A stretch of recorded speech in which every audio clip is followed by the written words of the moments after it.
evening, everyone, and welcome to another Around the Ropes podcast.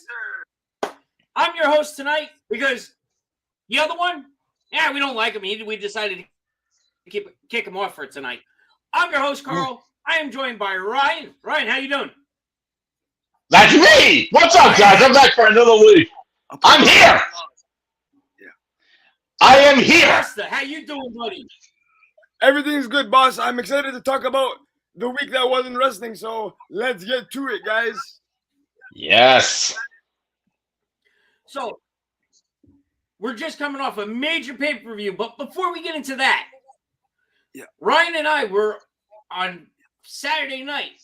We were at Ace Pro Wrestling. Ryan, kick it off, bud. Sure. This Saturday night, live from beautiful Teaneck, New Jersey, we had Ace Pro Wrestling's Lethal Injection. Now, we had an amazing night of action from start to finish, and I want to talk about a few key matches that happened that night. I'm not going to get through the entire card. Hello there, Mr. Basinger. Glad to have you on here. Welcome. Hello, sir. How are you? So, I'm an orphan. Eat that. I don't know who the hell you are, Thomas. But anyway,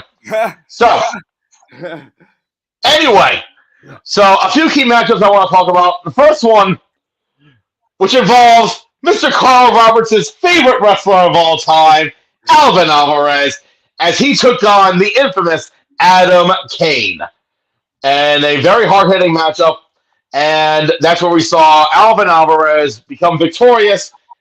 And then the next matchup, I forgot what it was, but it was kind of ironic because Carl was nowhere to be found after Alvin's victory. Maybe celebrating a little too hard. But few other matches I do want to talk about. First of all, the tag team title match between the Kings of the Stone Age and the Silk City Kings, a rematch from their first encounter where the Silk City Kings regained those tag titles from Kings of the Stone Age. And oh my God, what a phenomenal matchup. Carl, what do you think of that tag title match? That was one hell of a match. Those boys can put on a show. Oh, yes, they can. Another matchup I want to talk about is for the Diamond Division Championship as Cade Lothbrock took on Bad Brad Benson. Wow. In a very good matchup. Despite and at the end of the match, Cade, every time Cade, becomes victorious, I've noticed that little trend of him. He tries to showcase a little sign of respect by shaking it, extending his hand out of a sign of respect.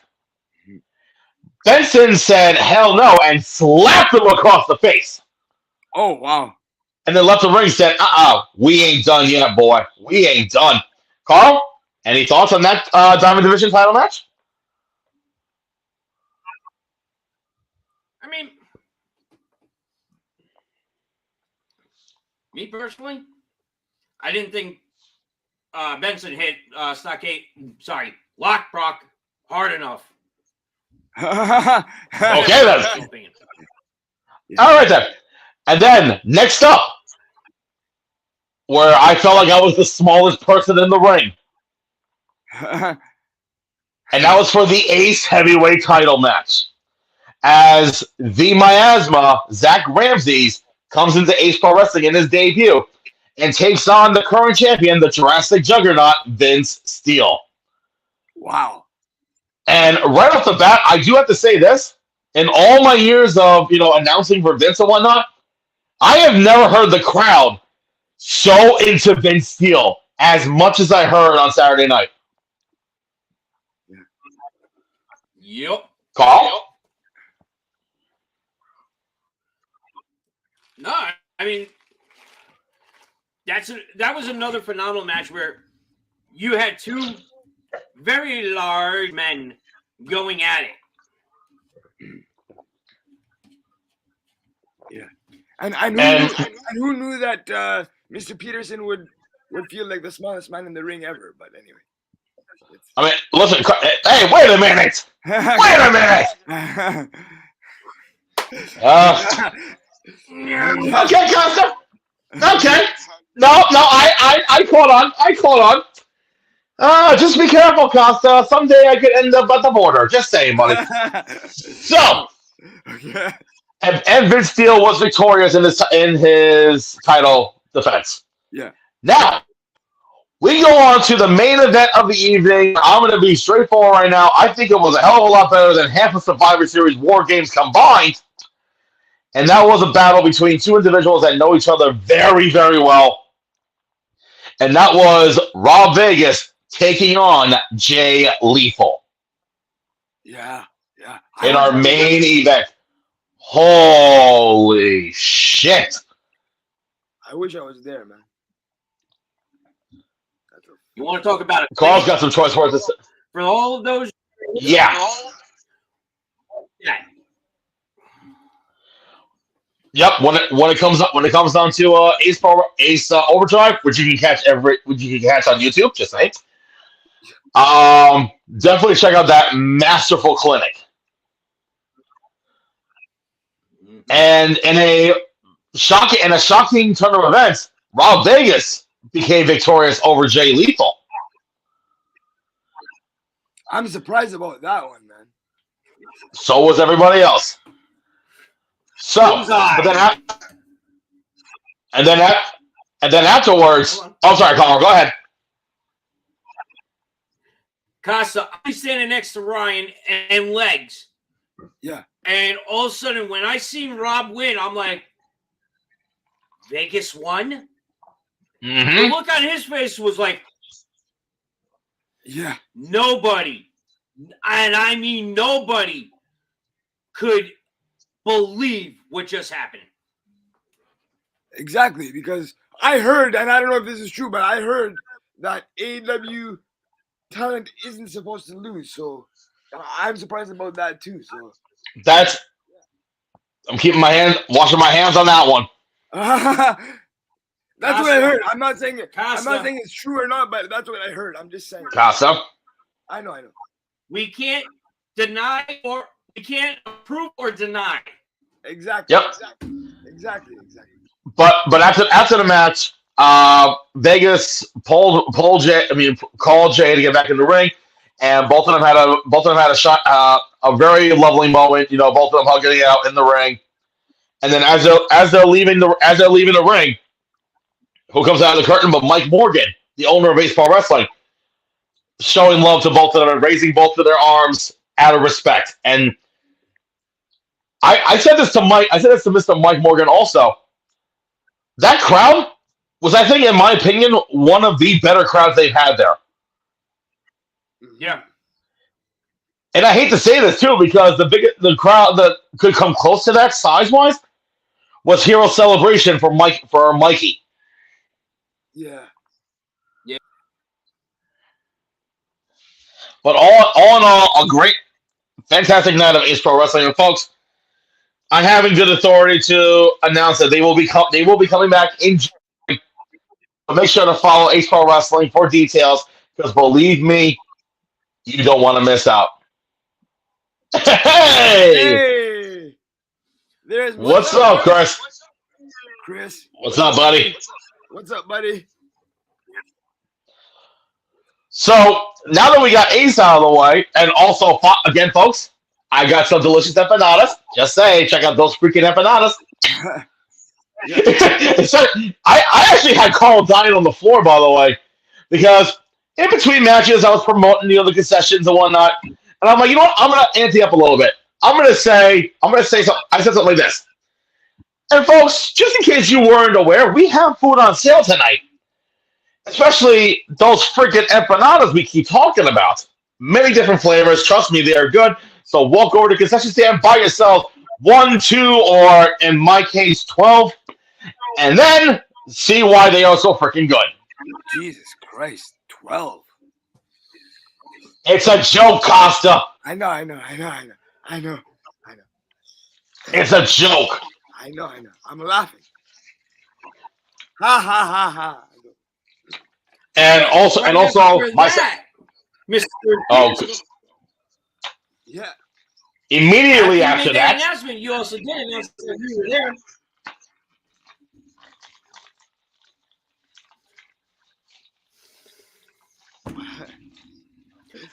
I'm about to explode. I think I know why too. Why? What the Your fuck is internet? this? Your internet. Oh Jesus Christ! Oh Jesus Christ! Because our other host is coming on the podcast. John, go with your family.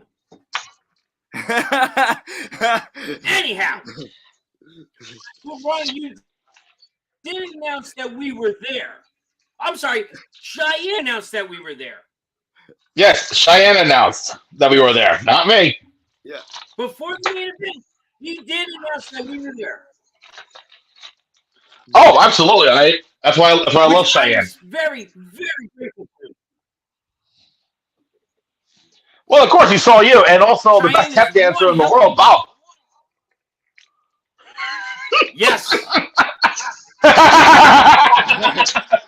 The best tap dancer in the world. Yep. So now, But anyway, Mr. Peterson, you can continue what you were going to say. I was gonna say that's all I said. The best tap dancer in the world, Bob, according to Cheyenne. Right, but I'm saying you were going to say something before I interrupted you. Oh no, talking about immediately afterwards, we had, for those that stayed around, which I'm very disappointed in the Ace fans, they did not stay for the free watch along of Survivor Series. WarGames! So we're gonna get into that now. We are going to get into that now. Yep. All right. Tonight.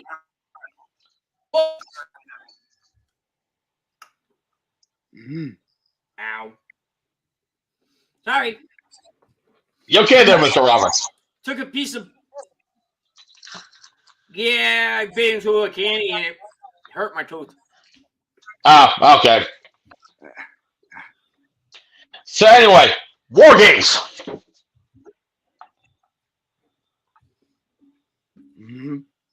I guess because Just a ring in there. I guess. I'm saying it? Oh shit. Oh, okay. Hold on. I guess because of our silence is an indication of what we think, what we thought of the event. Yeah, basically. Okay, fair enough. So, we kicked off. So, Survivor Series WarGames kicked off with the women's WarGames match, where the night before, 24 hours prior, on SmackDown, it was revealed who the fifth member of Team Bianca Belair was, and that was Becky Lynch. Yep. I called it also. Which we predicted on this show, I believe. Yes. I predicted either her or Sasha because it's Boston. Yeah. And in the end, it was Team Bianca beating Team Damage Control in that WarGames match. Yep.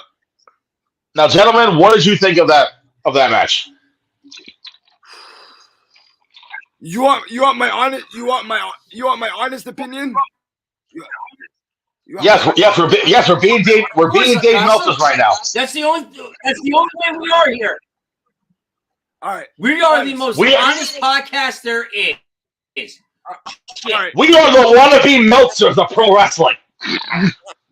All right. So don't get me wrong. Every woman in that match is incredibly talented, but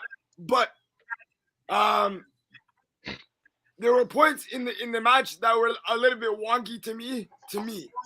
I don't know if you guys noticed it, but I noticed a couple botches. I think a couple were from EO, or at least one was from EO, and a couple others, right? So it was a good match, but it was a little wonky and a little bit slow to me again. But yeah, I thought it could have been better.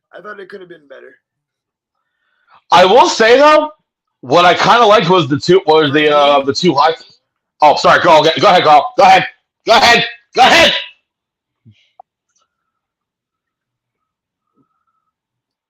The only thing I'm going to say is Rhea Ripley needs to be on her own. Really? She looked out of place in that match. Yeah, I agree. To me, she looked out of place in the match. Yeah. I mean, it's a good. It's a good. I'm going to be chastised for this, but she's at a higher level than those women that were in that match, and that includes Becky Lynch. Yeah, exactly. I agree with you. I agree with that. Yeah. I agree with that for sure. I will say though, there were a couple of. Go ahead. Yeah, I agree with Carl. It definitely felt like she was out of place in that match. But I will give a couple of spots credit. Yeah. Io Sky's back moonsault. The moonsault was amazing. Yep.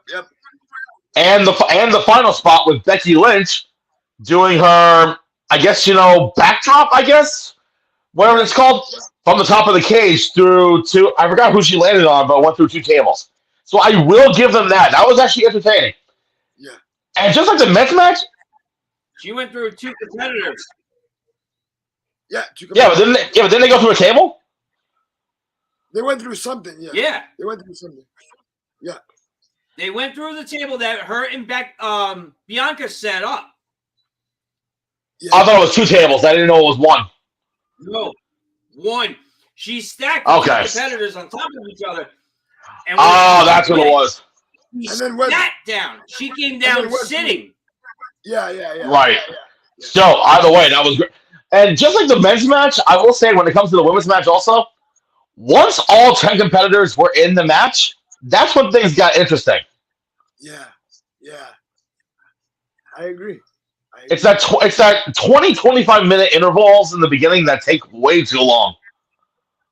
Yes, sir. Yep. So, gentlemen, now 2 people started every time. Exactly. Now, gentlemen, I thought I'd try something different with this. Since I said jokingly we are Dave, our own little melters. Why don't we give it our own personal ratings from 1 to 5? Okay. So, Costa, you go first. Yeah. I'll give it a 3.5. I'll give it a 3.5. Yeah, I'd say about 3.5, maybe 3 3/4.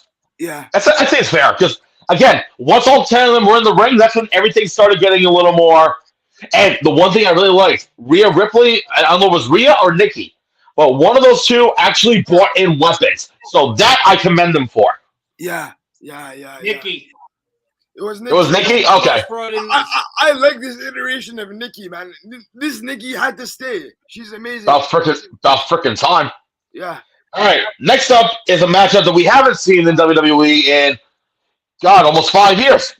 and that was AJ Styles versus Finn Balor. I was expecting this to be a banger, but it was lukewarm. I think the reason why I felt lukewarm, I kind of agree, is because of all the outside shenanigans that was going on with Carl Anderson, Luke Gallows, Damian Priest, and Dominic Mysterio. They kind of took the attention away from Finn and AJ. I agree. I think when you have two elite talents like Finn and AJ, it's best to have them go at it by themselves without any distractions. Yeah. Carl? Something was up with it. It was built up to. To me, it just didn't have the chemistry. It wasn't as good as their first encounter.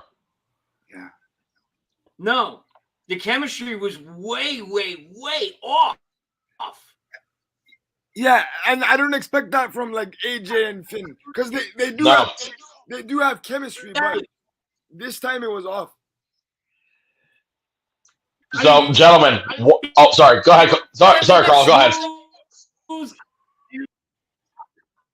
No. That's fine. It was just all nice and smooth, and all of a sudden, this is wonky. Yeah. Again, the outside interference. The outside interference just took everything away from it because of that storyline. Exactly. So, gentlemen, 1 out of 5. Carl, I'm gonna start with you. 2. Ooh. That's low. That's low. That's low, boss. Sorry. To me, that was a 2. Okay. Costa? I'll stick not to be cliche here, but I'll stick with the same rating. I give the first match 3.5. I agree, because there were some good moments, especially the the phenomenal forearm that AJ Styles did, and I think that was also his first pay-per-view win since 2019. Yeah, in 10 of them. Yeah, exactly. All right, next up. Oh, good Lord Almighty! SmackDown Women's Title, Ronda Rousey. Oh God! Now, to be fair, in my honest opinion, I kind of like the fact that they gave Shotzi a little bit more. Yes, I like that. In the crowd. Agree with that. In the crowd, yeah. I thought it was good, but I felt like the ending was rushed. Yeah. Oh yeah. I like Shotzi. But I honestly don't know what to say. Hold on. Carl, hold off. Costa, say something quickly. Hold off, Carl. Sorry about You're good. You're good. No, Costa, you talk first. Okay, so I like Shotzi. Like Shotzi did a good job, but to be honest, Ronda was horrendous, man. Ronda was horrendous. Yeah, it could have been left. I agree.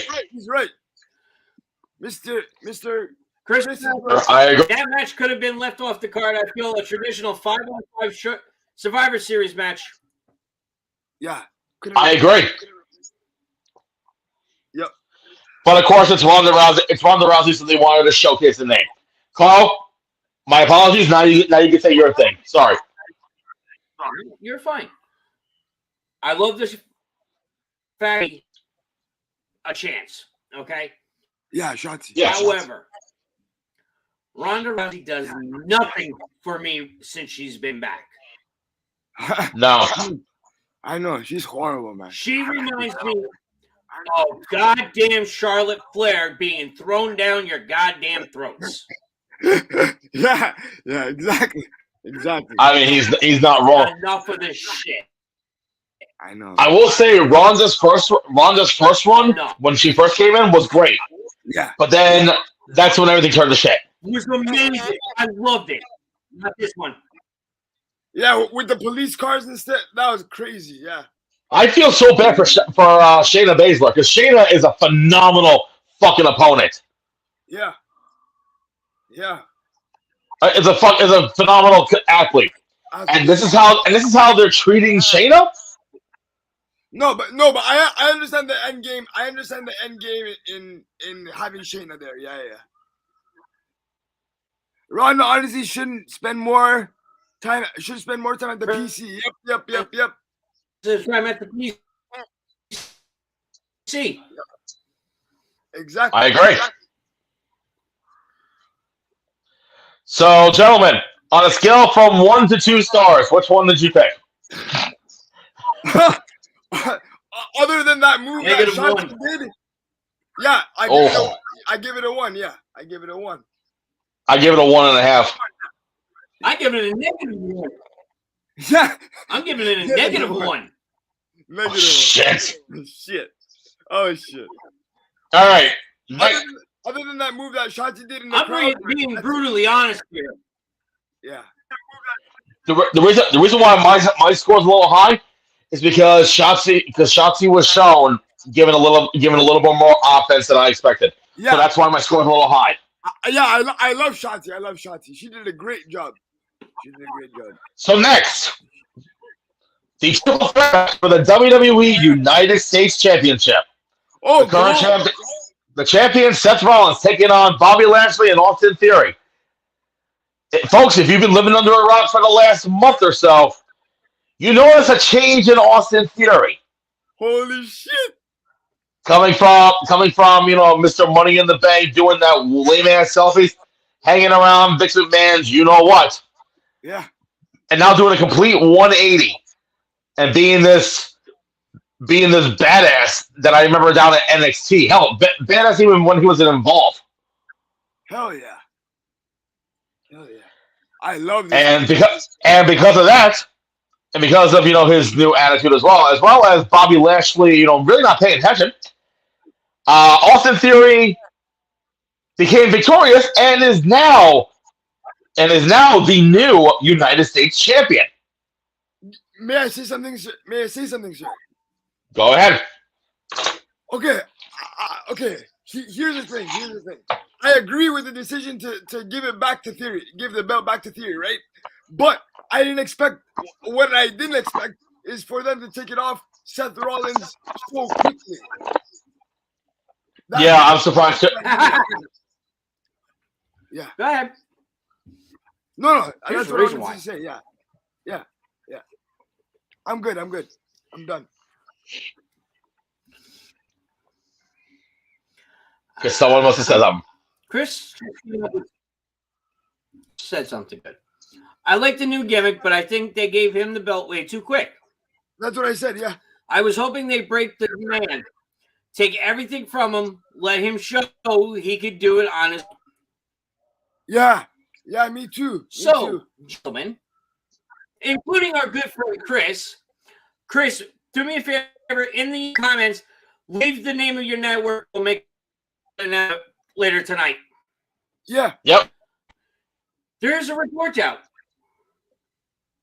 that Triple H 2 weeks ago said Austin Theory's career was dead. Yep. He said that in the press conference, yeah. Yep. Yes, he did. Yes, he did. He's making sure that career does not die. Because he knows what that kid can do. Exactly. Again, I agree with it, but the thing is, I didn't expect them to take it away from Seth so quickly. He was on a godly run. I did. On a godly run. But here's the thing now, as we saw on Monday Night Raw last night, they're going to be igniting a little storyline between Seth and Theory. And those two will fucking go at it. Exactly. That promo last night was amazing. My God. Dude, Theory has hooked. Yeah. Theory, not Theory. Austin Theory. What I don't like, though, is that they use his entrance to promote some crappy kid's toy. Yeah, Beyblade. Whatever the fuck that shit is. I agree with you. Carl, do you have any other comments about the U.S. Championship match? I actually wasn't impressed with it.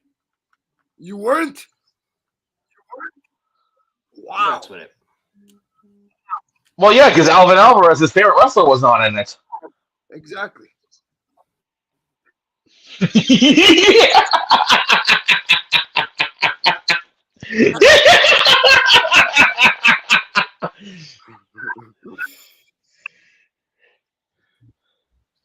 Just joking.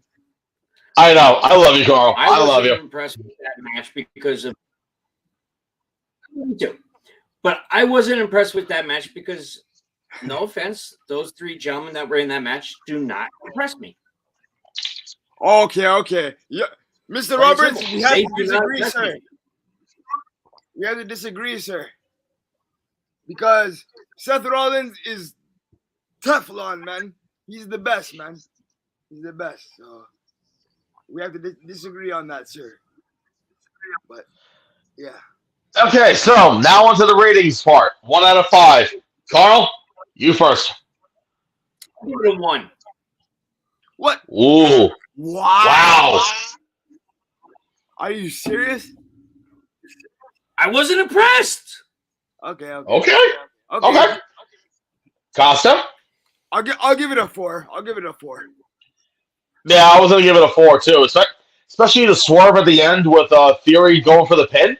Exactly. The way that sequence set up, You had Seth Rollins literally pick up Theory, about to do like a brain buster. All of a sudden, here comes Lashley coming in with a spear to Rollins. He falls, and Rollins falls back. Theory lands perfectly on top of him and goes right for the pin right away. 3 stars. Okay. 3 stars for the triple threat. Okay. And now, ladies and gentlemen, it's the main event. Actually, before we get into that, throughout the night, they've been showcasing some promo videos of some certain superstars, and one of them is I haven't seen in WWE in a long time, since May or June, and that is the American Nightmare, Cody Rhodes. Yeah, he's coming back. My boy is coming back. My guess is he's coming back in 2023. Yeah, If not the last. Hold on, I'm gonna see something here. Hold on a second. If they really want to end 2022 with a bang, yeah, or start out 2023 with a bang, okay. Rumble. Now, make a return for Cody Rhodes on the first Monday Night Raw of 2023, which takes place on January the 2nd. Okay. Yep. That makes sense. Because that way you say, I'm back from injury, and you know what? There's a certain event that's happening around this time. Oh, yeah, it's the Royal Rumble. And that's what he's going to say. I'm back, so you know what? I am officially entering myself in the Rumble. Yep. I agree with that, boss. So anyway, now we're on to the men's War Games match as the Bloodline featuring Jimmy and Jay the Uso, Solo Sikoa, Jimmy Uso Zayn, and Roman Reigns taking on Drew McIntyre, the Brawling Brutes, which is Butch, Rich Holland, and Sheamus, and Kevin Owens. Now, I don't know if you guys caught this. Yes, apparently, Roman Reigns had a little bit of heat with someone on the other team. Who? And that was with Mr. Kevin Owens. Oh, yeah. Because if you guys remember, when Kevin Owens slapped Roman Reigns in the face, apparently I think he busted his eardrum. Oh, shit. Yeah. Really? Mm-hmm. God. But I think they squared it all for you now, so that's and that's why he wasn't on the press conference, because normally the champ would be at the press conference, but because he was dealing with that injury, he wasn't. Exactly. And just like I said in the Women's War Games match, in my opinion, when all 10 competitors got in the ring, that's when everything went for the better. Exactly. And the one thing that I love about this Bloodline storyline is the story. Yep. Especially that it involves Kevin Owens. And Carl, do you wanna chime in for that one? The way they got Sami Zayn part of the Bloodline, I like. But I like how, like, on Monday Night Raw, Kevin Owens came out. Yeah. And basically turned and told Sami straight to his face in front of everybody. He knew Sami had this in him, and it just took somebody else for it to come out. Because Sami is a 100% gifted athlete. Yep. And the #1 entertainer on the show. And oh my God. Maybe in wrestling overall. I really want a Sammy Uso shirt. Really want one so badly. So do I. You're telling me so do I. And if you fans out there want to send me an early Christmas gift, my size is a 3X. Yeah. Oh man. But for me, I would I'm not gonna give the match a perfect score, but very close, like 4.5. I was thinking 4.5 too, because Yeah. I'm sorry. What was that? What? Anyway, I give it 4.5 also because, especially the ending sequence, Yeah. especially the ending sequence with Sami Zayn and Kevin Owens, because they were teasing that a little bit, on SmackDown, saying, who saw you won, are you loyal to them? You loyal to me?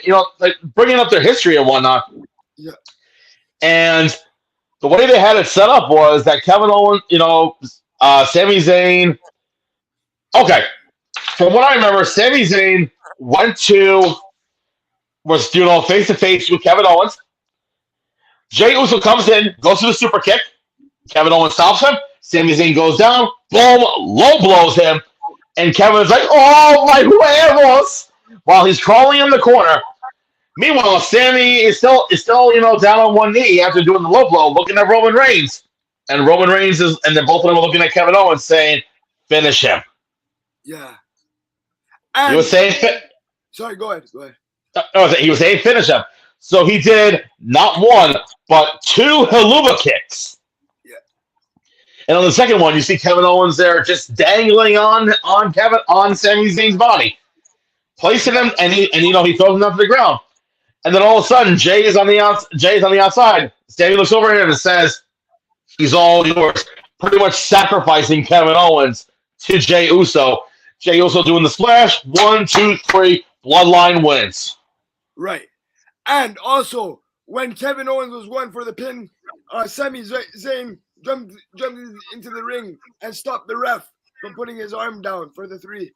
Thank you, Costa. I completely forgot about that. Sami Zayn, the referee was going 1, 2. Sami Zayn comes in, whoop, arm Lily locks the referee's arm in and says, "Nope." He said, "No." Yeah. That was an amazing sequence, yeah. But also, too, you had an injury in that match. Oh, yeah? Which one? Jey Uso broke his wrist. That's right. They didn't have it on him, but they had the mic, and you hear him turn and says, "It's broken." And it's that's the same right. hand that was injured at Crown Jewel. Yeah. Damn. And at that point, they turn and says, "Oh, it's not broken, it's bruised." Because he went to go grab the ropes, and all of a sudden his wrist gave out. Yeah. And my legs just went numb on that one. Thank you very much. You can take a stretch. Yeah. Anyway, so me personally, I give that match 4.5 out of 5 stars. Costa? Yeah, 4.5 out of 5 stars for me too, yeah. And Carl?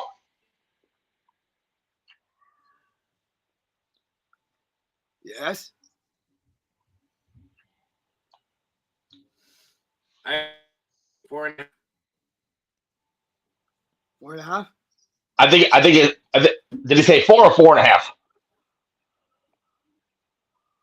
4.5. 4.5. Yeah, 4.5. Okay. 4.5. So we all agree. Hey, look, that's the match you all agreed on. Hey! First time ever we've all agreed. Hey! Applause, folks! Applause. So again, folks, that was Survivor Series. Only 5 matches, yet it felt like a fucking marathon because of the WarGames matches. Yeah. Like, and the Ronda match, but anyway, the better match. And then also, folks, just remember, there's no premium live events until the end of January. Now, yeah. Wow. On Saturday, January the 28th, for Royal Rumble. Holy shit. I cannot wait for day 1. Thank God, that was a shitty idea. That was horrible. I don't know about you guys, but I like it. I don't know. Yeah, I know. Day one was alright. Yeah, but you have that, and then you have Elimination Chamber going to Montreal. Yep. Which I know you're excited about that, Costa. I am. Even though I hate the Montreal Canadiens, but oh well. Oh, Canada! Sorry, what? Yes, sir. Where we love Tim Hortons. All right. I can go all. And after that is WrestleMania 30 in Los Angeles, California. Which I do want to point out something right now because I saw the schedule that they have for SmackDown, Mania, TakeOver, and Raw. I feel so bad for them. So SmackDown, they're starting at 5:00 their time. Because remember, folks, here on the East Coast, and compared to the East Coast and them, they are on 3 hours behind us. So if SmackDown starts at 8:00 our end, it starts at 5:00 on their end, and then just like last year, they're immediately going into the Hall of Fame Hall of Fame ceremony, which I'm kind of curious as to who they're going to be putting in. I'm kind of curious. Yeah, me too. And then the next day is not only night one of WrestleMania, which will take place, I think, at 4:00 in the afternoon, but earlier in the day, you have NXT Stand and Deliver again. Oh shit! And now here's the fucked up part about this. Remember last year they started around noonish, 1:00 on our time, Costa? Yeah. According to their time, they're starting at 9:45, 10:00 in the morning. You can't. That's BS. That's BS. I don't believe that shit. That's what happens when you do a show on the West Coast. That's a pure and utter lie, man. No. No, I'm actually dead serious, Costa. That's never happened in wrestling history. Ever. Not that early. That's fucking weird, bro. And then night two is at 4:00 their time, and then Monday Night Raw is at 5:00 their time. So basically, it kind of sucks, timing wise. But at the same time, I wish I was there. Because if I was a talent and I would be on the shows, I'd rather get the shows done early than late. But it's okay because next year in 2024,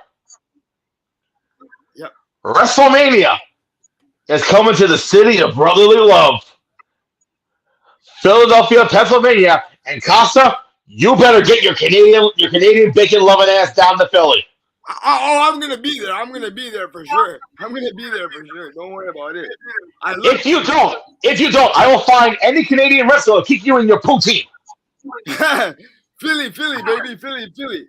I'm gonna be there. That's my second. That way you can have a Philly cheesesteak, the authentic Philly cheesesteak, my man. Exactly. I have to try that too, for real. Oh, it's so good. Which cheesesteak do you recommend, sir? What cheesesteaks? Tony Luke's. Oh, Tony Luke's? Yeah. No Wawa? Wawa doesn't do cheesesteaks. That's another story. Oh, okay. Wawa's more Jersey, in my opinion. I thought they did. Sorry, yeah. They do Philly, but you know what? I'd rather have Wawa in Jersey. Okay. All right. Alrighty. I feel so bad. Carl's just sitting there like a bump on a log in the bottom of the sea. Carl, go ahead. No, I'm letting you two gentlemen talk. Yes, sir. We're about to take over the show, because I'm getting hurt. Brooks, I didn't eat anything. So I might have to make myself spaghetti with clam sauce. Yeah. Oh shit, that actually sounds pretty good. Yeah. But actually, at this time, I do want to talk about AEW from this past week because I don't think a lot of people are talking about it. Go ahead. Yeah. So we had 3 title matches and a tournament final that took place Yeah. on Dynamite. You had Orange Cassidy versus Jake Hager for the All Atlantic title, which Hager lost and Cassidy won. Yeah. You had the best of 7 series match number 2 for the World Trios title as Death Triangle and the Elite go at it again, and Death Triangle won the second bout. I will get into that one in a bit. Then you had a 3-way women's tag match. Huh. Yeah. Skip. And then the main event, which I think was actually absolutely fucking amazing. Chris Jericho versus Tomohiro Ishii for the Ring of Honor World title. Ooh, that was fucking amazing. Oh. He was bleeding out of his chest, bro. Holy shit. I don't think I've ever seen a title match that brutal since Suzuki Samoa Joe. I know. But that was a freaking amazing match. Oh, and also, how could I forget? We had the finals of the AEW World Title Eliminator Tournament. Originally supposed to take place at Full Gear. Yeah. But unfortunately, Ricky Starks was not medically clear in time, so that was a whole mess of its own. Yeah. As absolute Ricky Starks took on my good buddy from Canada, All Eagle Ethan Page, and even though I call bullshit, Ricky Starks won. Yo, come on, man. Ego is my boy, man. Ego is my boy. But listen, the fact that he made it that far means that they have something lined up for him. I know. He's gonna get a major push. Maybe for the All Atlantic title. Yeah. But that was a good match. Let's talk about the trios for a hot second, because more importantly, I want to talk about the crowd for that one. Okay, go ahead. The fact that they were in Chicago. Yeah.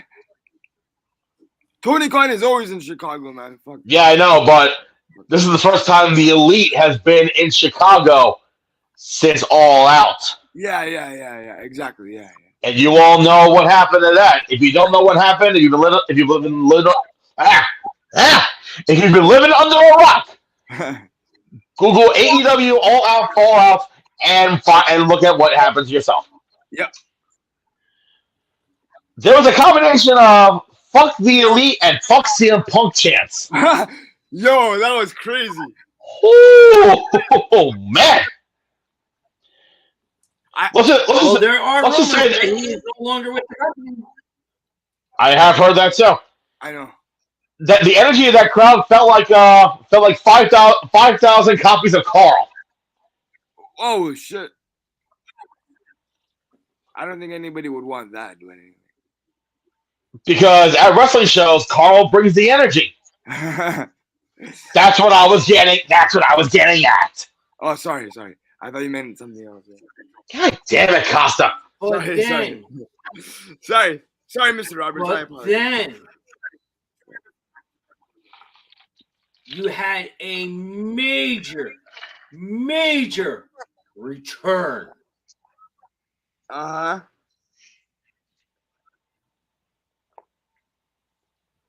Yes. Santino Marella. I'm just kidding. Julia Hart. Come out House to of the Black. top of the ramp and just do this. Yes, sir. Everything went black. And the House of Black is back because they were in the ring and they destroyed everybody. Oh my God. I'm sorry, guys. I love the House of Black. I love it. Oh, I love him too.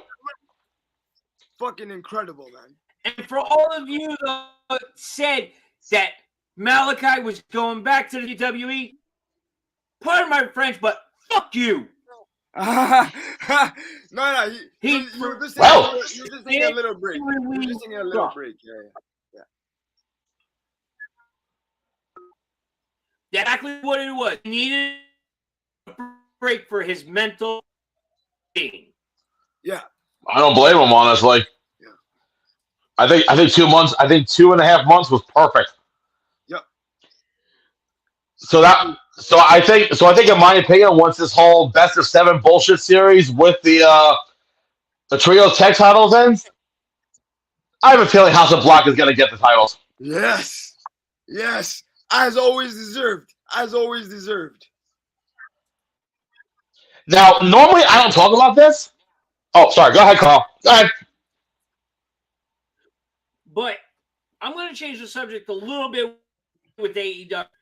There is a report that next year a certain tag team contract is up. Who? And it's rumored that they might be going back to the WWE. I think I know. I think I have a feeling who it might be. What, FTR? Bingo. I don't know. I don't know about that. I don't know about that. I don't know about that. I don't know. I don't know. Dude, they turned down lucrative deals in 2020. Yeah. So. Yeah. In 2022, I could get chastised by the IWC, but I think 2022 was their best year as a team. Yeah, I agree. And they even said it was their banner year. Yeah. Oh my god! And speaking of FTR, I kind of want to lead into Rampage. I very, very rarely talk about Rampage, but I definitely need to bring up this past Rampage because a couple of key things really surprised me. First of all, speaking of FTR, they defended the Ring of Honor tag team titles against Top Flight, Dante and Darius Martin in a phenomenal matchup. And then the main event, I got to get into this because I was very surprised. Okay. So, in six-man tag team action, you had Roosh and the Butcher and the Blade taking on the Dark Order members Alex Reynolds, John Silver, and Ten. Now, what has been the one story between 4 out of the 6 competitors in that matchup, gentlemen?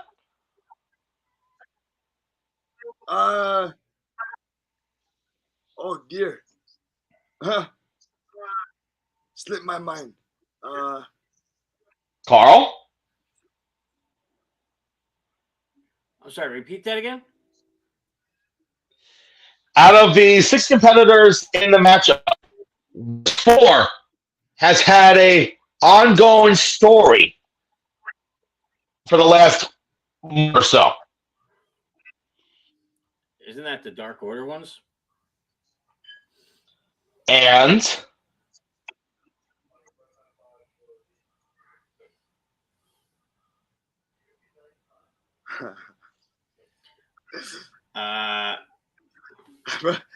okay, refresh. I forgot, yo.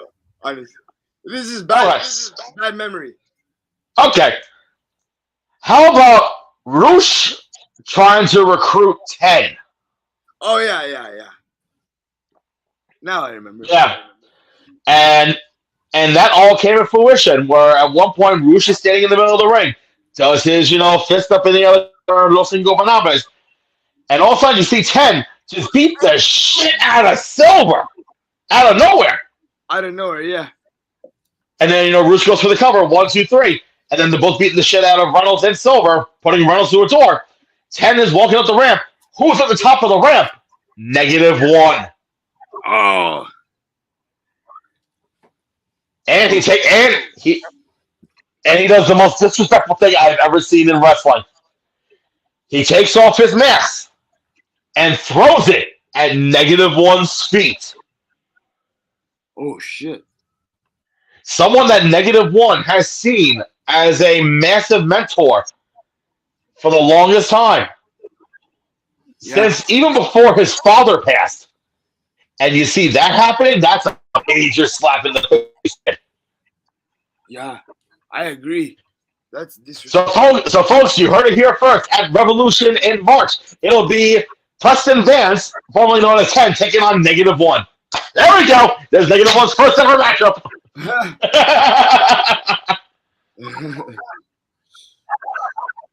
Oh man.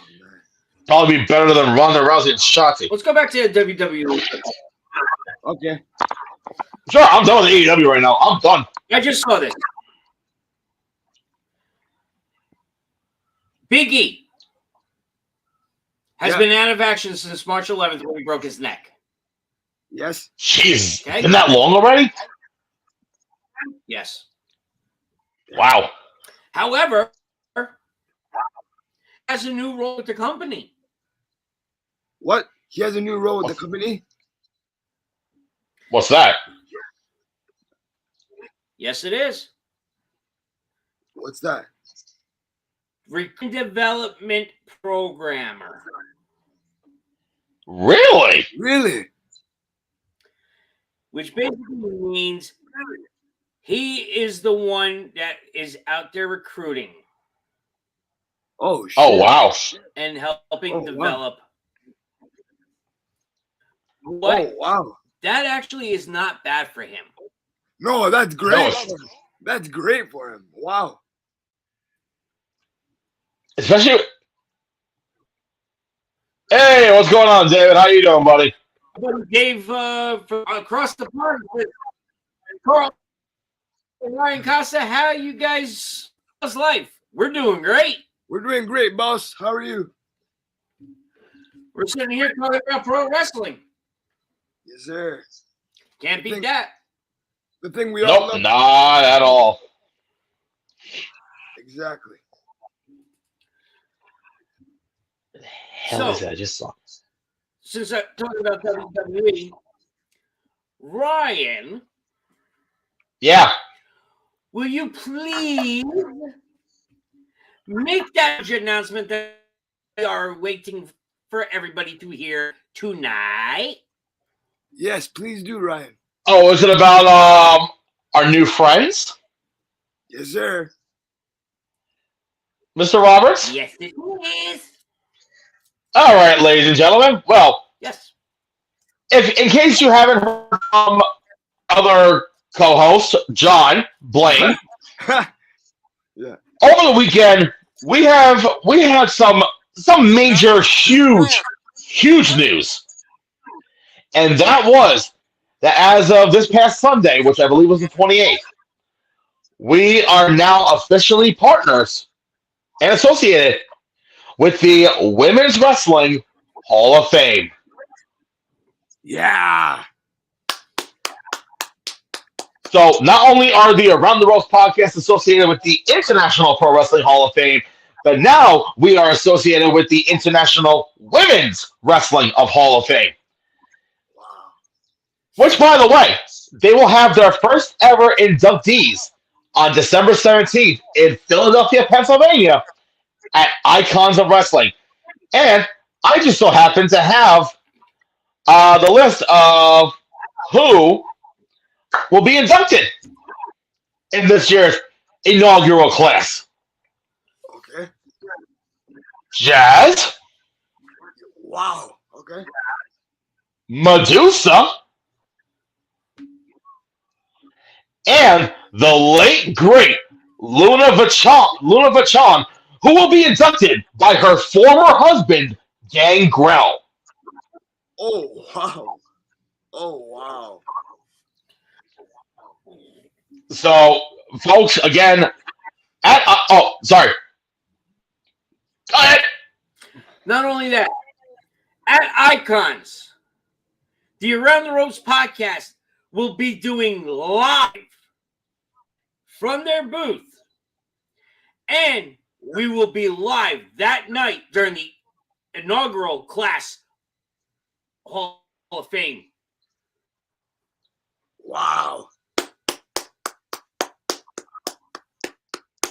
That's right, folks. We'll be there. And also, we will be the first people to do interviews with newly elected Hall of Famers. We get first dibs. So, suck on that. No, I'm just kidding. And, folks, again, not only, speaking of December 17th, want to give them a little plug right now. You have the massive Icons of Wrestling Fan Fest, which Gangrel will be there, as well as Medusa, and Jazz. Excuse me. But also, based off what I see on the poster here, we have Chris Bay, Orange Cassidy, Heath, the Blue Meanie, Taya Valkyrie, Angelina Love, Brian Myers, Always Ready Matt Cardona, Rob Van Dam, some tag team named the Dudley Boys, I guess.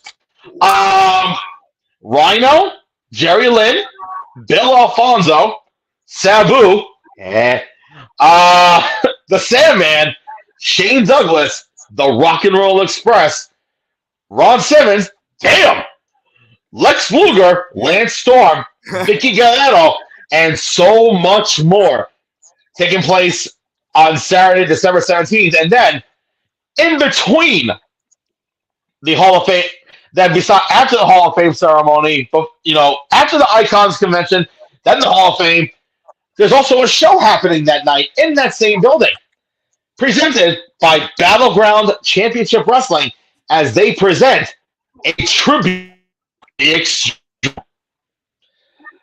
Wow. A massive card commemorating the legacy of ECW and that arena over there in Philly. And boy, I'm looking at this list right now. I'm looking at this list of who they're bringing in. But Carl's going to talk first. Yeah. I see you, Carl. You don't have to be a referee and timeout. All right, I see you. Oh, yes. Thank you very much, Mr. Blaine, who should be I know. I see it. Thank you very much, Mr. Blaine, who should be with family. I completely disregarded this. I was getting into that at the end, but, he likes to jump the gun ahead of time. So, not only are we a part of the Women's Wrestling Hall of Fame, but also, we're going to be featured in a press release coming out soon from the Hall of Fame. And, the Survivor Roast podcast will be featured in a documentary, which will be finalized at the Hall of Fame ceremony, called Circle of Champions, History of Women's Wrestling. Yeah. This has been a massive decade-plus long project showcasing women's wrestling, and that's going to end it all at the Hall of Fame ceremony that weekend in December. And from what I was told, it's going to be done, and it's going to be featured at a film festival, I believe, in the New England area. I'm not sure. Roughly around the summertime. But again, folks, it's Circle of Champions, History of Women's Wrestling. Yeah. That's the name of the documentary. Mr. Roberts, you want to say something? I know. The Around the Ropes podcast is all involved with this. Yep. From graphics to promotion to everything. So pretty much. There you go, everything. Yep. And also, if things work out well, a potential MC for their future Hall of Fame inductions. Just saying. Yeah, exactly. Mr. Peterson, can you please read off the matches for that night from that other promotion? Oh crap! I didn't think about that. I was just thinking about the names. Well, unfortunately, they already had a change in one of the matches already. Unfortunately, due to the fact that this individual is not going to be there anymore. Unfortunately, and it was supposed to be originally a triple threat match between Miles Hawkins, Action Andretti, and the Brian Kendrick, but unfortunately, Brian Kendrick could not make it anymore due to other stuff. So, forgive me, folks. I'm just trying to pull this up right now. It's this was all thrown at me last minute. Oh, why? Thank you, Mr. David. Love you, brother. Thank you, Mr. Reynolds. You're the best, man. We love our fans. Thank you for watching. Dave Turner says, of all the wrestling podcasts you've seen, ATR is by far the best, hands down. Well done, fellas. Thank you, Dave. We appreciate it. Oh, thank you so. And if it wasn't, thank you so much. We would be where we are. Yeah. Okay. Match card up. before that show, there's going to be another induction that's going to be happening prior to Battleground Championship Wrestling. And that is the 2022 ECW Arena Hall of Fame induction ceremony, where now he'll be a two-time Hall of Famer. Rob Van Dam will be inducted into the Arena Hall of Fame. Wow. And he will be inducted by his very good friend and longtime rival, Jerry Lynn. Wow. Now let's get into the matches, because the first match I see involves the newly inductee, Rob Van Dam, as he takes on another familiar foe in Rhino. Wow. Also on that night, a battle that's been going on. You know what? I'm going to save that one for last. I'm saving that one for last. Okay. So, there is a six-man tag match as the Pitbull Revolution, which is run by Trax, Craig Steele, and Pitbull Gary Wolf. Again, folks, card something to change. This is what I'm seeing. Taking on Wrecking Ball Legursky, Ray Jazz, and Shane Douglas, accompanied to the ring by the Queen of Extreme, Francine. And they're calling themselves the new Triple Threat. I like it. I like it too. I like it too, yeah. Also, how about a lucha match? Because obviously, what was ECW known for besides Extreme Wrestling? Bringing in lucha-style matches. As you have Super Crazy taking on Juventud Guerrera. I'm going to give you guys a little backstory. Juvi was my favorite cruiserweight growing up. Juvi? Yeah. Yeah. I loved him. Okay, and then in tag team action, we have the team of Beastman and Alpha Jr., a.k.a. the new breed of Extreme, taking on the team.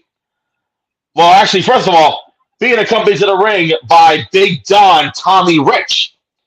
The team of Luigi Primo and Little Guido, a.k.a. this version of the FBI. Wow. Oh, God. Oh, this one's going to steal the show, in my opinion. In singles competition, Rich Swann taking on Too Cold Scorpio. Wow. And also, how about this matchup? Another singles matchup. We have the Vampire Warrior, Gangrel, being accompanied to the ring by the Sinister Minister, Father James Mitchell, on Al Snow, as he is being accompanied to the ring by Head. Oh, Jesus Christ. Because what does everybody want? Head. There you go. Now also, there's going to be a special appearance by Raven that night. Yeah. And then, which I think will be the main event. Oh, boy. Yeah. In singles competition, these two have been going on Twitter for all. And it's all finally coming together. As always ready, Matt Cardona takes on Bully Ray. Wow. And Bully Ray's not coming alone. Who with? Because he's bringing with him Devon. Really? Now, folks, remember what I said? Brian Myers is going to be at the convention as well. Based off what I'm seeing here, and also with that, why do I have the very strong feeling that it's going to lead into the major players taking on the Dudley Boys? Holy shit. So, folks, that's taking place. Tag team action. Yes, sir. Yeah, or as the birthday boy himself, Larry Legend says, a tag team extravaganza. Yeah. Oh yeah, that's what you call tag team action, man. Jesus Christ. Now, we touched that one, but Ryan, the announcement for Saturday. Yes, this Saturday. Yes, sir. Oh, but of course, and I actually have it right in front of me as well. This Saturday in beautiful Toms River, New Jersey, I believe. Yep. Yep, I was right. In Toms River, New Jersey. Our good friends, Mr. Chad Mines and Donald Bucci. Which, by the way, folks, you can check out that interview here on the ATR network. Yeah. Mr. Donald Bucci talking about this as we, the Reynolds podcast, mainly not myself, but unfortunately, Carl and John, as they head to Contest of Champions. Yes, sir. Yes, sir. Live from the, I'm gonna fuck up the name. I apologize. The RWJ Barnabas Health Arena in Toms River, New Jersey. Now, earlier in the day, they're doing a massive convention. Thank you. Welcome.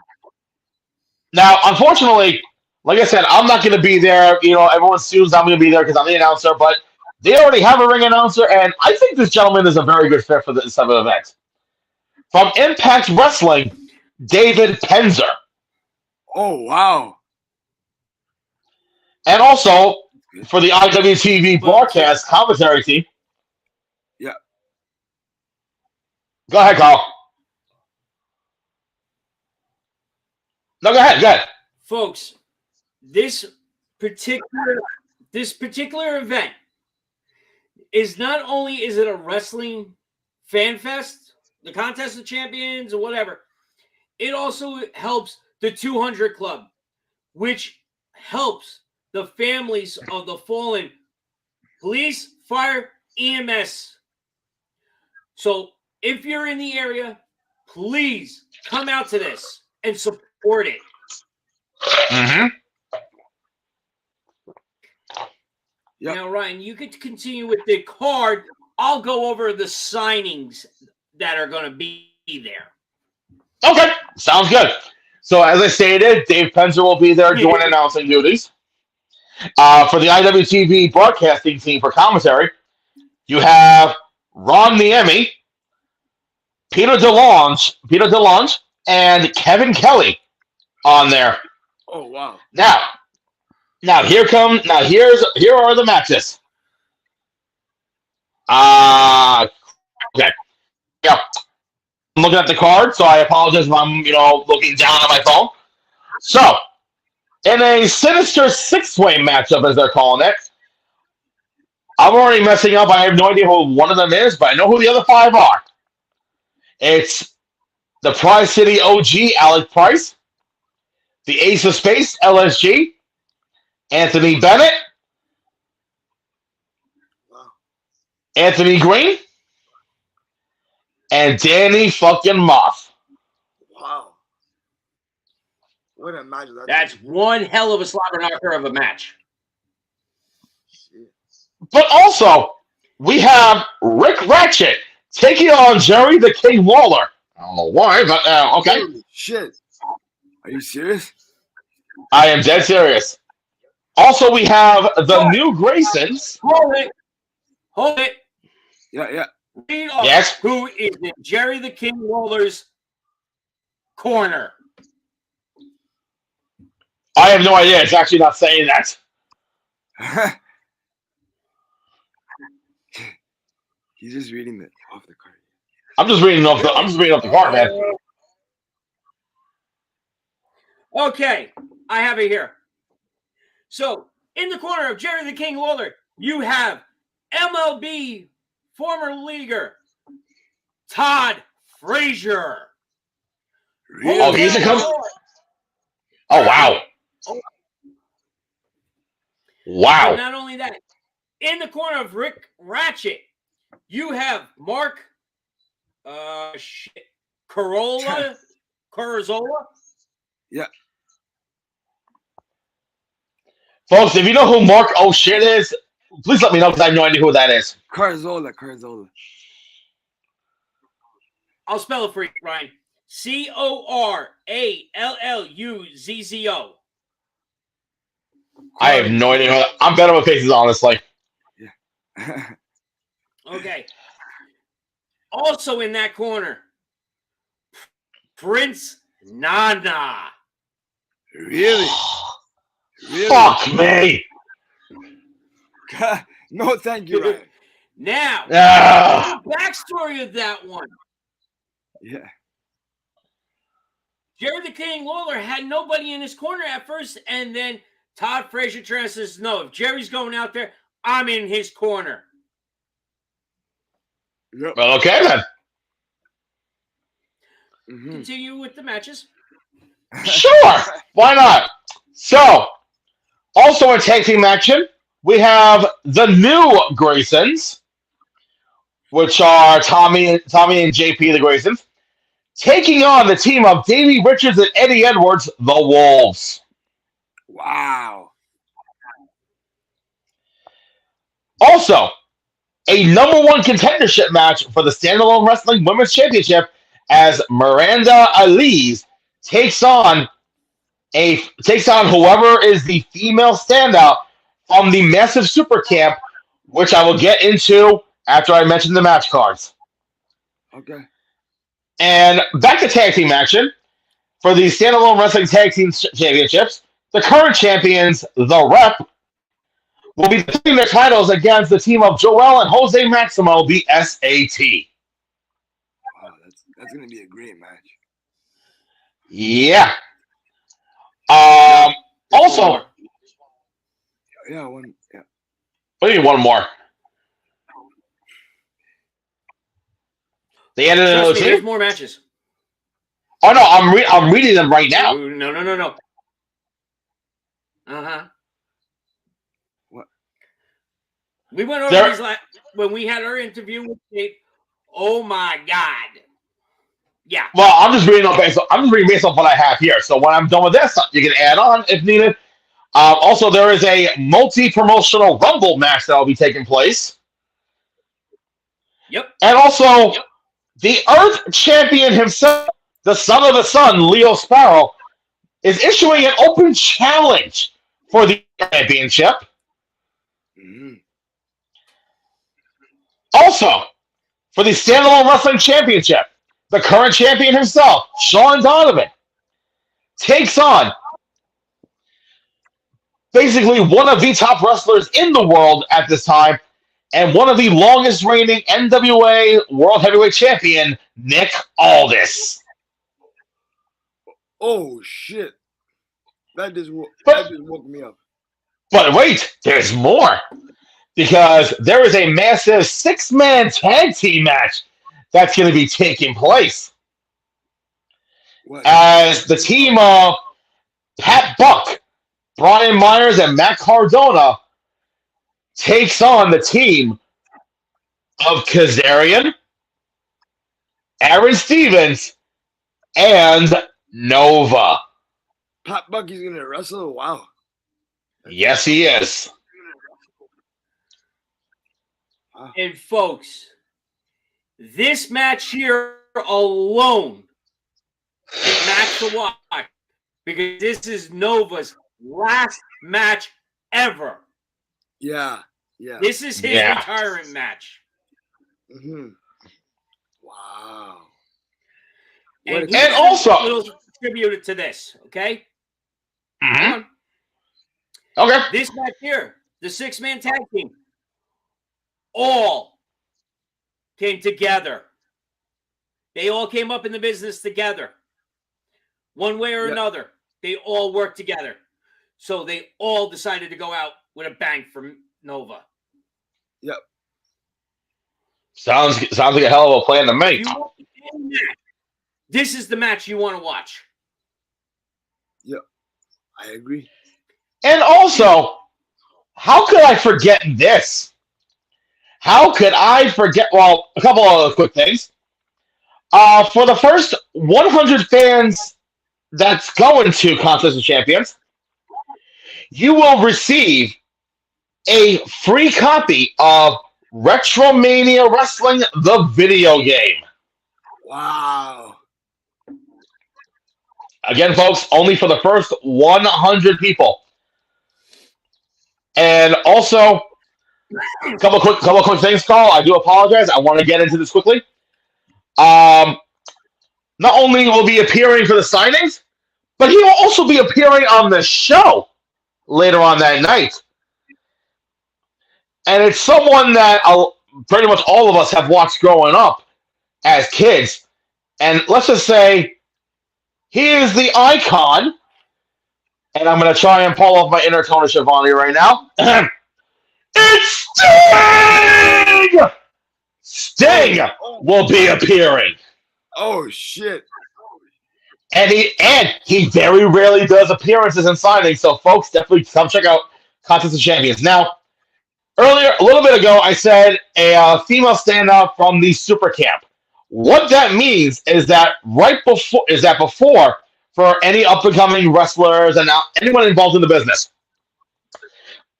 on Saturday from 8 a.m. to 4 p.m., they are going to be doing. Yes, Carl. You forgot match. Why are you doing your own? Well, I wanted to talk about why I mentioned the standout camp in the first place. He thinks this is the YMCA. Sorry. Yeah. No. You have Retro Mania Wrestling Championship decision. Tommy Dreamer, ECW legend, taking on Warhorse. Now, here's the thing with this match. The winner keeps the belt and can defend it any promotion he goes to anytime he wants. Mm-hmm. Standalone Wrestling or anybody else has no control over this belt. Wow. That's the key to that. Wow. Okay. Hopefully it makes it around the country, but the way they're hoping that it goes is anybody that is in the game wrestle for this belt. Yeah. And this belt will make its debut during the show. They're not even previewing it to the public until that day. Wow. Very interesting. Now you make. Well, thank you for the clarification there, Carl.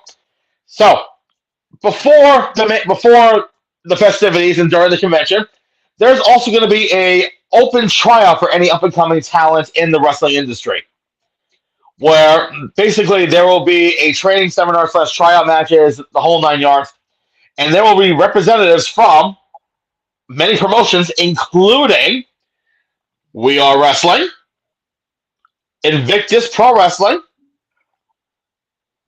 WXW out in Germany, Wow. Victory Pro Wrestling, LA Fights, NFW, Project Codename Wrestling, Wow. JCW, Outbreak Wrestling, NCW in Maryland, H2O, Pro Wrestling Magic, CCW, South Shore Wrestling, ISPW, Garden State Pro Wrestling, PPW, Standalone Wrestling, Pro Wrestling After Dark, NWA, New Japan Pro Wrestling, GCW, and Impact Wrestling. And so many more promotions underneath this massive banner. Holy shit. Somebody fly me down. There's there. only 75 talents. It's limited to 75 talent. Wow.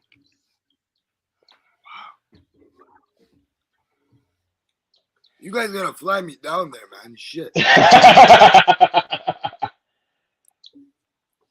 gotta come out there. For real. Now,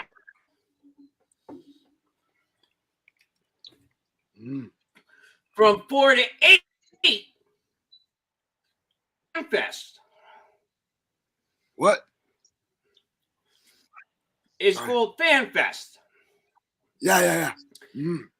This is the signing. And folks, let me tell you, this lineup, holy shit. Holy shit isn't even the right word. I'm taking off my glasses for this one, folks. Yeah. Are we ready? Yeah. Are we ready, boys?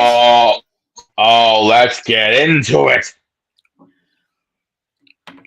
As mentioned before, you have Sting. You have Nova. Aaron Stevens. Tommy Dreamer. Blue Meanie. Warhorse. Brian Myers. Matt Cardona. Sergeant Slaughter. Oh, wow. Jerry the King Lawler. David Penzer. Francine. Kevin Keenan.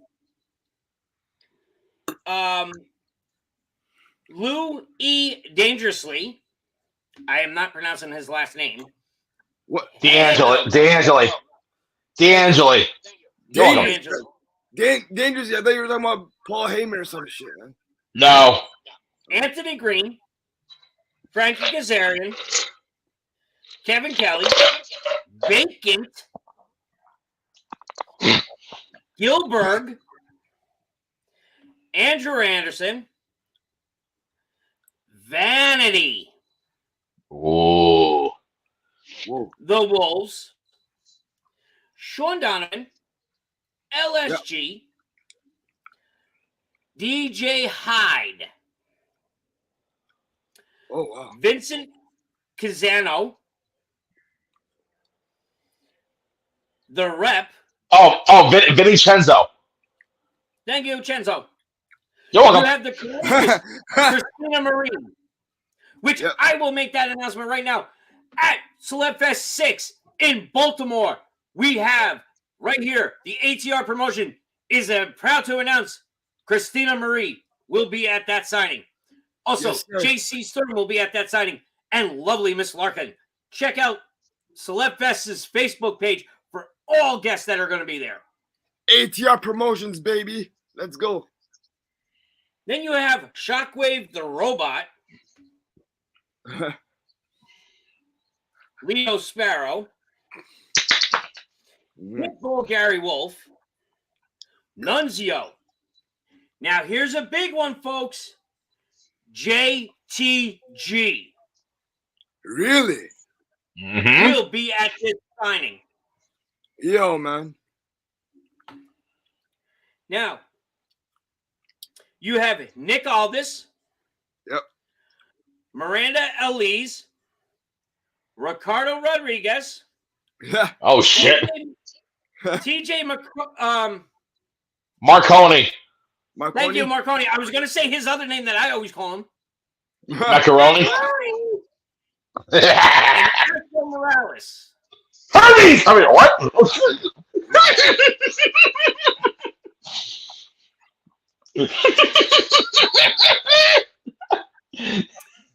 Now, you have two non-wrestlers going to be at this. Ooh. As I said before, former pro baseball player Frazier, played for the Mets and the Yankees, but is also a hometown boy of Toms River, New Jersey. Yep. And ladies and gentlemen, UFC star Frankie Edgar will be there. Really? Yes. What a freaking lineup, man. Jesus Christ. Now, may I add on to that, Carl, or Please do. Go ahead.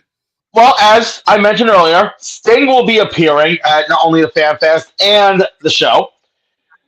But let me break it down as to how that's going to work out. So, Sting will be signing autographs and taking pictures from 4 to 7 p.m. only during the Fan Fest. Again, he will be making an appearance during the show. No, he is not wrestling, but he will be there in the ring. Mm-hmm. Also, for ticket information, the Fan Fest is included free with a ticket to the show, meaning that you can buy a ticket to the show. You can buy a ticket to the show and go see Fan Fest for free. Or if you want, there's two separate options. It's based off, I don't know what the quantities are, but just based off what I'm reading here. Row 1 is $50. Row 2 is $40. Rows 3, 4, and 5, which is on a first come first served basis, $35. And the general admission, which are bleachers, is $25. Or if you just want to attend the Fan Fest only, it's $20. But honestly, folks, if I were you, I would, cough up the extra few bucks to not only see Fan Fest, but also go to the freaking wrestling show. Me too. Now, I'll go to both. Now, here are the prices for Sting's autographs. For a autograph with Sting, it's $60. For a photo, it's $70. For a combo, it's $100 for a combo. For the Stinger Splash package, which is 1 pick, 3 autographs, and an exclusive print for $250. And then for $500, it's the Sting Hall of Fame package, which includes 1 picture with Sting, 4 signed items, and an exclusive signed bat. Wow. Now, here's a special add-on. Here's a special add-on in addition to the ticket cost. VIP for $15. You get a poster, a pen bouncer photo op, and a mystery item. Wow. And like Carl said, they are raising funds money for the 200 Club. So trust me, folks, it's a great organization down there. Oh, and I do apologize also. I forgot to mention the Jerry the King Lawler and Sergeant Slaughter ticket information. So, for Jerry the King Lawler, you can get an autograph or a photo for $40 and a combo for $60, which is not bad. That's not bad. Or you can get the Jerry the King Lawler Mega combo, which for $100, which is 3 autographs and 1 photo. And then same thing with Sergeant Slaughter. 40 for an autograph, 40 for a photo, 60 for a combo, and for the Mega combo, 3 autographs and a photo for $100. Actually, that's not bad at all, man. Wow. No. And also, like I said, imagine getting $50. Imagine spending, let's just say, for example, $25 for general admission. Not only do you get to see an awesome stacked wrestling show, but you get to go to Fan Fest and meet all the names that Carl has mentioned. I know. It's very worth it. It's incredibly worth it. I mean, where else are you gonna see something this freaking gigantic? Definitely not here, but. Well, I mean, if it was in New York, it would be at least $350. But anyway, folks, Contest of Champions this Saturday. And you know what, Mr. Roberts? What? Yes. I may actually come down for the trip. He got intrigued by the names. Because I'm gonna pull back the curtain a little bit.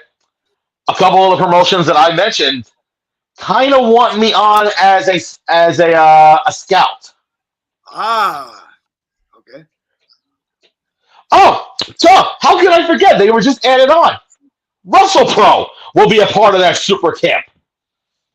Oh, geez. Oh, wow. Which I am also a part of. Just, no bragging here. Just saying. Okay, so then it makes complete sense for you to come down. Yeah, that makes sense. Yeah. Well, because I'm part of Invictus. I'm part of a few other promotions. I'm not naming on there. Yeah. And also did a little stint with Impact Wrestling. Just saying. But yeah, definitely, folks, come on down. And yeah. Holy crap! What a It's gonna be a fun show. I'm blown up just saying all that. Yep. Exactly. And folks, that goes down this Saturday at the RJW Barnabas Arena in Toms River, New Jersey. Check out Standalone Wrestling Contest of Champions on Facebook for all your information needs. This Saturday is December 3rd, right? Yes, sir. Right? So December 3rd, this event is going down.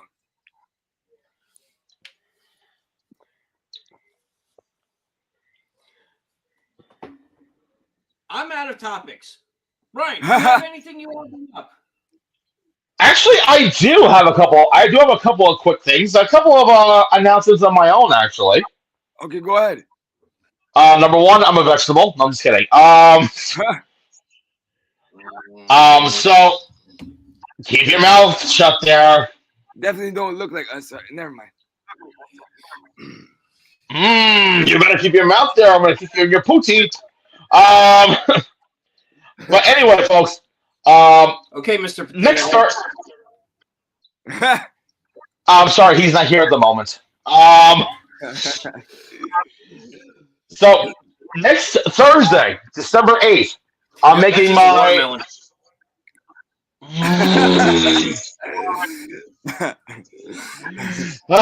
Get the golden shovel ready to bury myself. Anyway, next Thursday, December 8th, which will probably be my last wrestling event of 2022 that I'm announcing. Actually, probably my last event ever I'm announcing for 2022. As I am back with Creative Pro Wrestling. Yep. As we're teaming up with the Major Wrestling Figure Podcast and present the massive holiday toy drive that they do every single year. Mm-hmm. And this year, we're doing a massive show. Yes, Carl? Go ahead.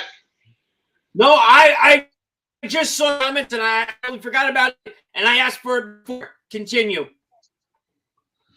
Yeah, it's next week already. Fuck, I just noticed that. Yeah, so the massive event taking place in Lynbrook, New York. Now, here's the thing. Normally, we ask for monetary donations, but for this show, instead of paying $20 for your ticket, all that we ask is a donation, a minimum of 2 brand new wrestling toys, and that will count towards your entry. Oh, wow. And if you donate at least 10 toys, you get an exclusive 8x10 per person. I think you get this. I don't know how that works. If you do a minimum of 10, the exclusive 8x10 of the poster of the show. That's it. My apologies on that. Yeah. And it will get signed. And I think it gets signed by everybody. Oh, wow. If you showcase it. Now, already scheduled for this massive card, you have not only the hosts of the Major Wrestling Figures Podcast, Brian Myers, Matt Cardona, and Smart Mark Sterling. You also have Bronson. Wow. One half of the AEW Tag Team Champions, Max Caster. You also have... Scissor me. No, don't scissor me, but... No, I am not scissoring you. We also have VSK, frequently seen on Impact and AEW. Yeah. We also have Carl's twin brother Swoggle coming in. I love it how quiet he gets all of a sudden. But also, folks, we have Dirty Dango coming in. There. Really, Carl? Really? We have Dirty Dango coming in. Yeah. We also have Super Crazy coming in. Nice. And also, how about the current NWA World Heavyweight Champion, Tyrus? Okay. Or basically, a doppelganger or a mate. And Yeah. And Alex Riley. Alex Riley. Oh, nice. Nice. I haven't seen Alex Riley wrestling in a while. A long ass while. Well, next Thursday he's coming back. And folks, if you like to donate, if you can't make it there, but you'd like to donate, there are 3 ways you can donate. You can send your brand new wrestling toys to this address. The Major Toy Drive, P.O. Box 339 in Merrick, New York, and it must be received by actually Thursday, so do it now. Also, you can deliver them yourself. You can deliver at the show. Again, 2 items minimum per person for entry, 10 items minimum for the exclusive print. Or, if you do it by next Wednesday, the 7th, you can order the items online from WrestlingFigures.com and enter the Major Toy Drive address at the checkout, which is the address that I mentioned, the P.O. Box 339, Merrick, New York. And whoever donates the most money value, whoever donates the most in monetary value throughout Ringside Collectibles will win a #Major PBR championship courtesy of Wildcat belts. Wow. That's actually pretty nice. So basically, the more you donate, the better your chances are of winning a brand new championship belt for your own sake. And I've seen those belts in person, and it's not the cookie cutter ones that you always see. It's legit. Wow. That's nice. Oh yes. So just like Mr. Roberts says, now the other announcement, 2023. I just got the confirmation earlier this afternoon.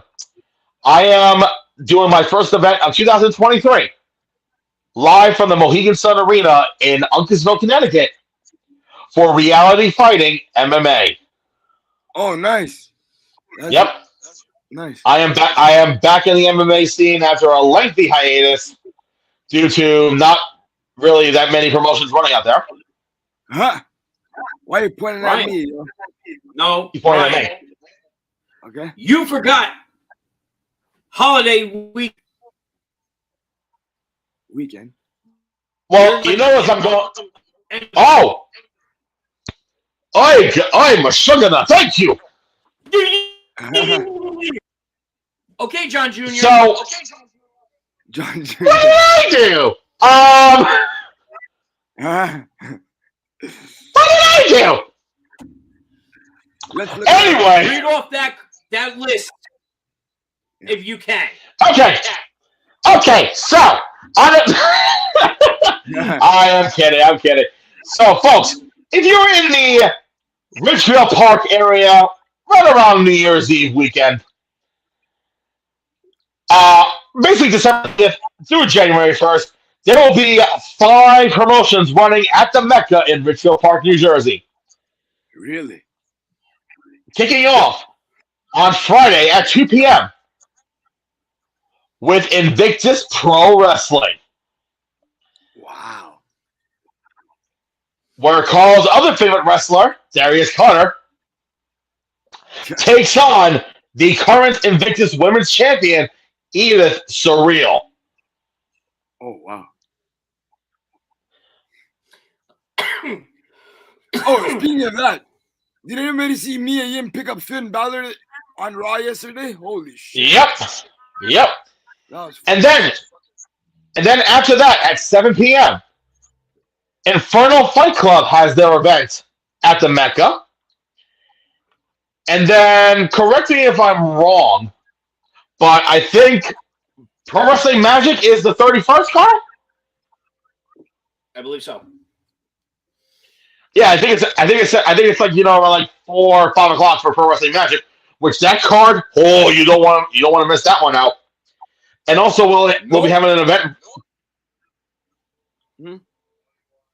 What was that? No, you don't want to miss that event, that show. No, you don't. Oh. And actually, I do apologize. Inferno Fight Club is doing a dual event, pretty much like a Survivor Series style promotion versus promotion thing, as they will be joining forces with the Fallout Shelter, based out of Queens, New York. And then on Sunday, the 1st, I believe, it is BCW, Recombination Wrestling. Again, folks, taking place live from the Mecca, Richfield Park, New Jersey. And I work for Invictus. Right. Carl. Pro Wrestling Magic. Kingdom Come 7, Tower of Magic will be December 31st at 1 p.m. Oh, oh shit, they're in the afternoon slot. Okay. Well, there you have it, folks. Pro Wrestling Magic at 1 p.m. That way, everybody can. That way, the wrestlers can go in early. Yep.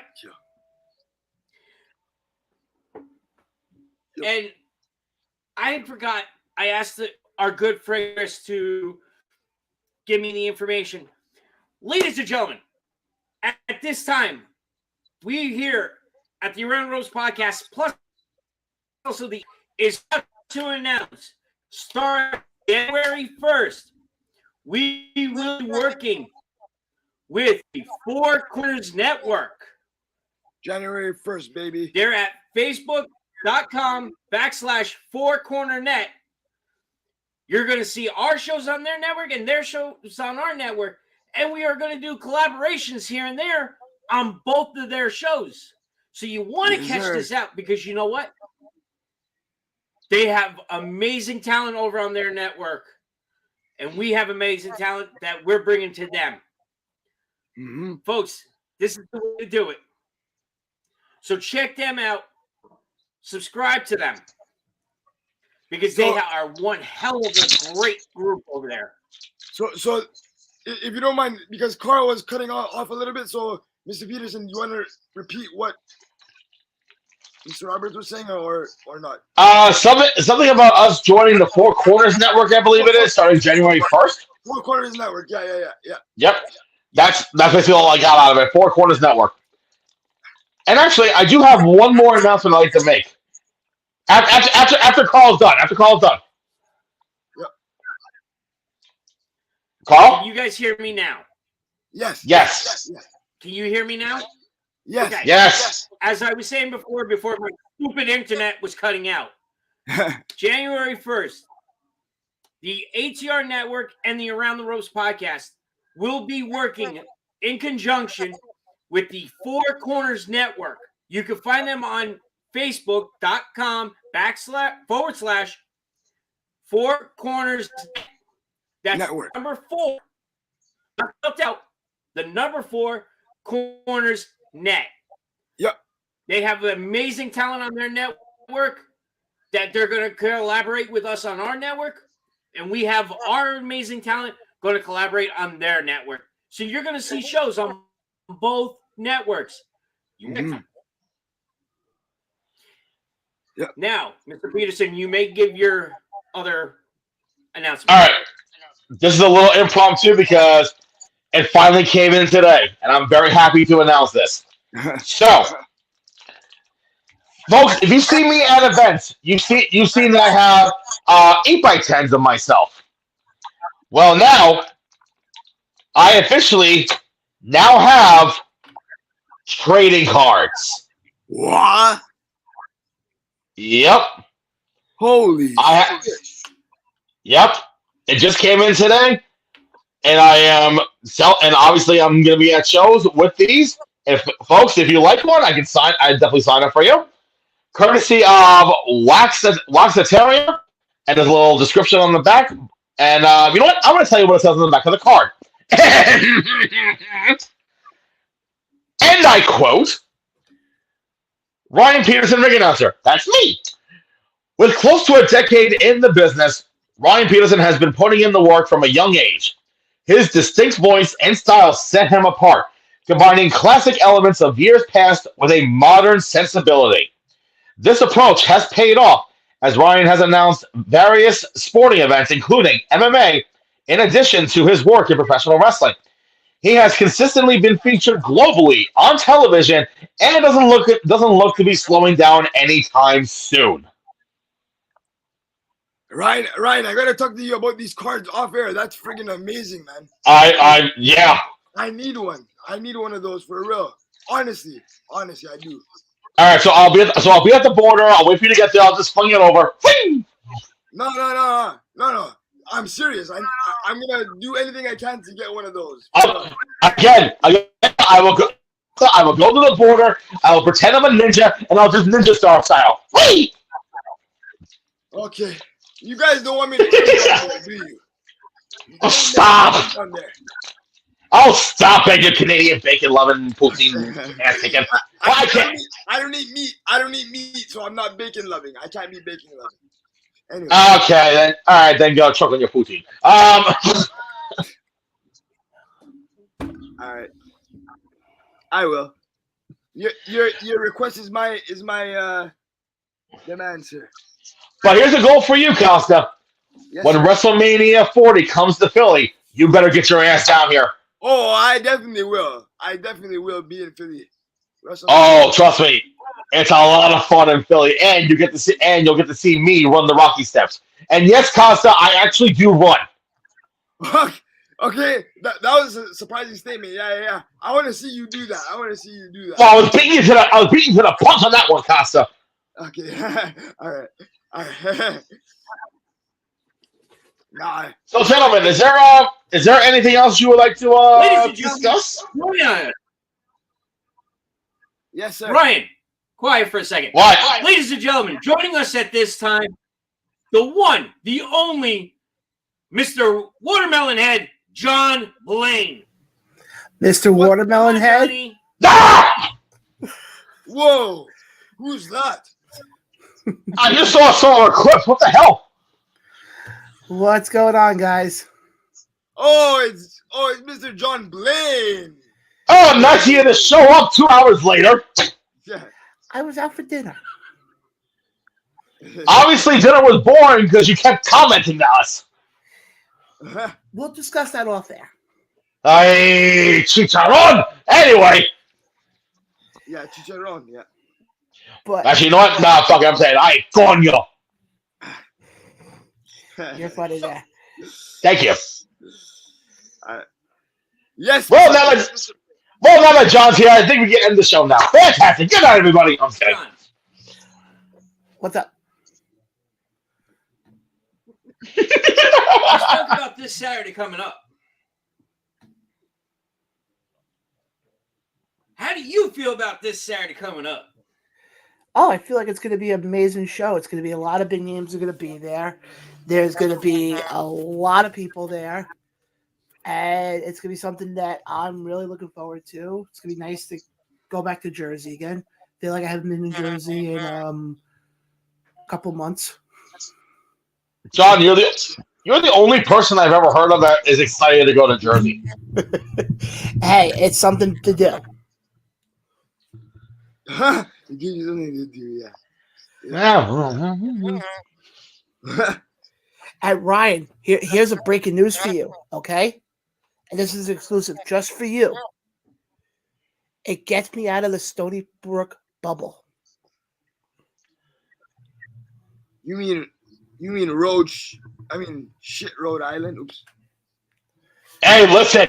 First of all, Costa, it's shit Long Island. And second of all, I live here, and you're so right.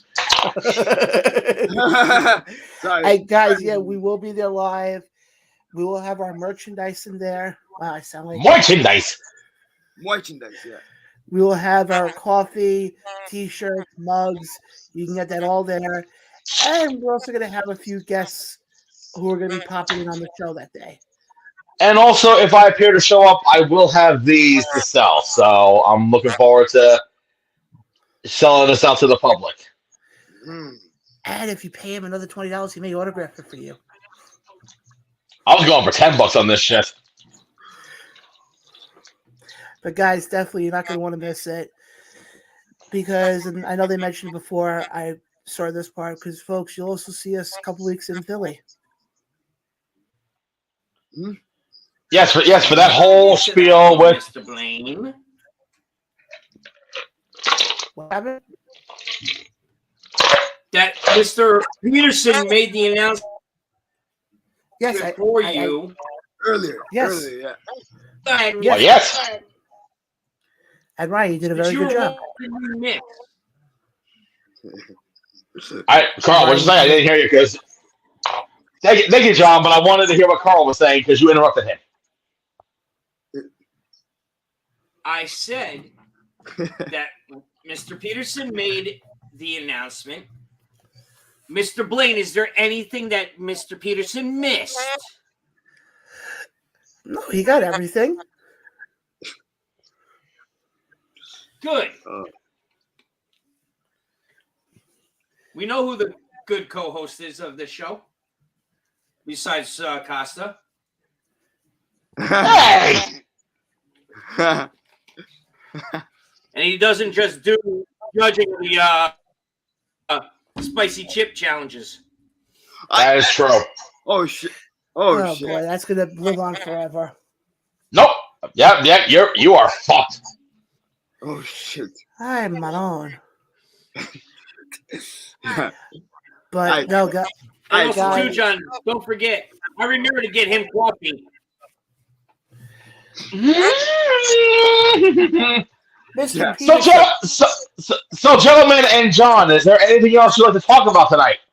No, I'm out of topics, guys. I'm out of topics. I am too, honestly. It's been a... Exactly. I'm out of topic. Right. If John, you come Saturday, I'll have coffee for you. I said to you before, I don't drink coffee anymore. How about water? We have our sufficient? coffee. That's fine. See, you heard it here, folks. Ryan, I will give you hot chocolate. Ooh. Is that better? But okay, I'll top that. I'll get you hot chocolate with marshmallows. I'm not a marshmallow person. Damn it.